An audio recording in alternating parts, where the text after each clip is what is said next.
धन्यवाद माननीय प्रधानमंत्री जी।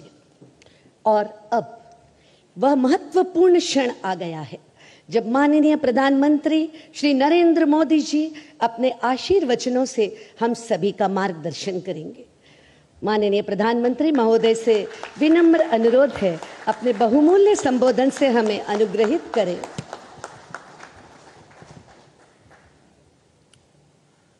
गुजरात के गवर्नर आचार्य श्री देवव्रत जी, गुजरात के लोकप्रिय मुख्यमंत्री श्रीमान भूपेंद्र भाई पटेल, कैबिनेट में मेरे साथी रेल मंत्री श्री अश्विनी वैष्णव जी, संसद में मेरे सहयोगी और गुजरात प्रदेश भारतीय जनता पार्टी के अध्यक्ष श्रीमान सी आर पाटिल और देश के कोने कोने से जुड़े सभी गवर्नर श्री, आदरणीय मुख्यमंत्रीगण, सांसदगण, विधायकगण, मंत्रीगण, और मैं स्क्रीन पर देख रहा हूं मेरे सामने 700 से ज्यादा स्थान पर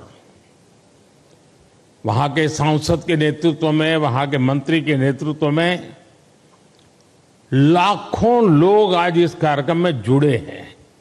शायद रेलवे के इतिहास में एक साथ हिंदुस्तान के हर कोने में इतना बड़ा कार्यक्रम कभी नहीं हुआ होगा।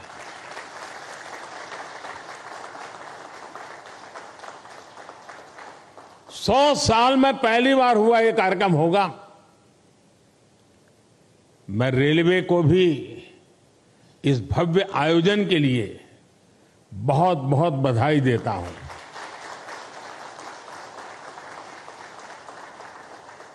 विकसित भारत के लिए हो रहे नवनिर्माण का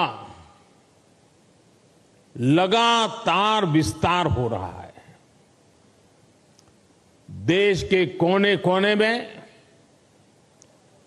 परियोजनाओं का लोकार्पण हो रहा है, नई योजनाएं शुरू हो रही है।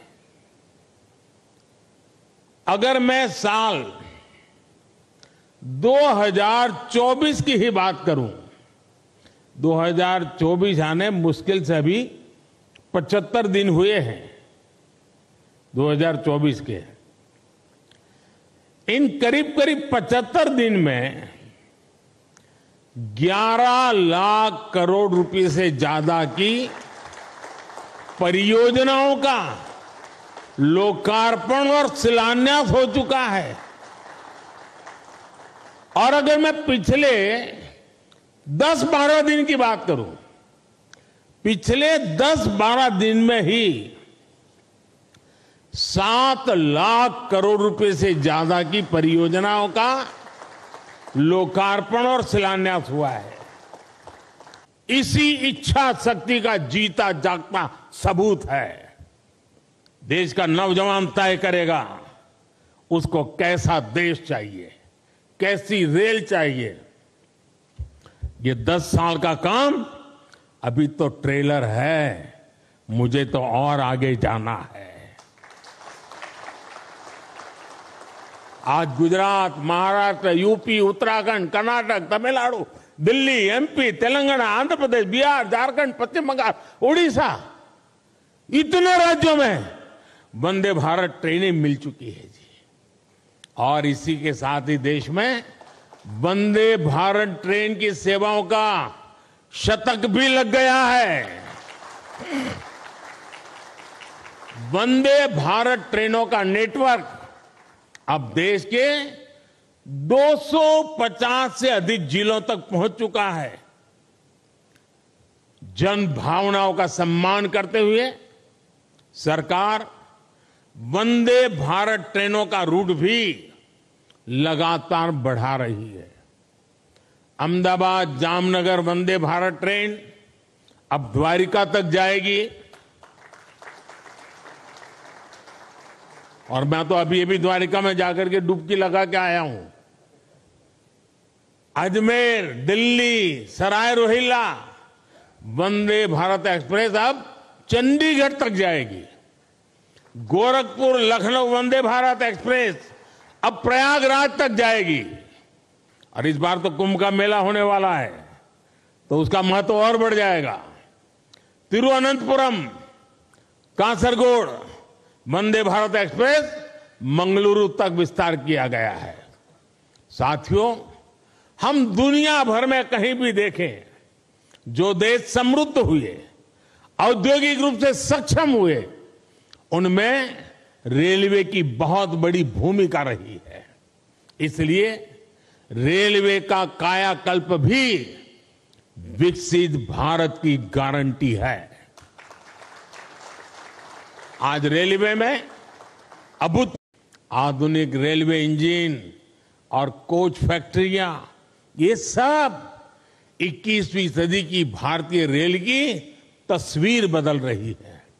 साथियों, गति शक्ति कार्गो टर्मिनल पॉलिसी के तहत कार्गो टर्मिनल के निर्माण में गति लाई जा रही है। इससे कार्गो टर्मिनल बनने की गति तेज हुई है। लैंड लीजिंग पॉलिसी को और सरल किया गया है। लैंड लीजिंग प्रक्रिया को भी ऑनलाइन किया है। इससे काम में पारदर्शिता आई है। देश के ट्रांसपोर्टेशन सेक्टर को मजबूती देने के लिए रेलवे मंत्रालय के तहत गति शक्ति विश्वविद्यालय की स्थापना भी की गई है। हम निरंतर भारतीय रेल को आधुनिक बनाने और देश के कोने कोने को रेल से जुड़ने में जुटे हुए हैं। हम रेलवे से, नेटवर्क से मानव रहित फाटक समाप्त करके ऑटोमेटिक सिग्नलिंग सिस्टम लगा रहे हैं। हम रेलवे के 100% इलेक्ट्रिफिकेशन की तरफ बढ़ रहे हैं। हम सौर ऊर्जा से चलने वाले स्टेशन बना रहे हैं। हम स्टेशन पर सस्ती दवा वाले जन औषधि केंद्र बना रहे हैं। और साथियों, ये ट्रेनें, ये पटरियां, ये स्टेशन ही नहीं बन रहे, बल्कि इनसे मेड इन इंडिया का एक पूरा इकोसिस्टम बन रहा है। देश में बने लोकोमोटिव हो या ट्रेन के डिब्बे हो, भारत से Sri Lanka, Mozambique, Senegal, Myanmar, Sudan जैसे देशों तक हमारे ये प्रोडक्ट एक्सपोर्ट किए जा रहे हैं। भारत में बनी सेमी हाई स्पीड ट्रेनों की डिमांड दुनिया में बढ़ेगी तो कितने ही नए कारखाने यहां लगेंगे। रेलवे में हो रहे ये सारे प्रयास, रेलवे का ये कायाकल्प नए निवेश और निवेश से नए रोजगार की भी गारंटी दे रहा है। साथियों, हमारे इन प्रयास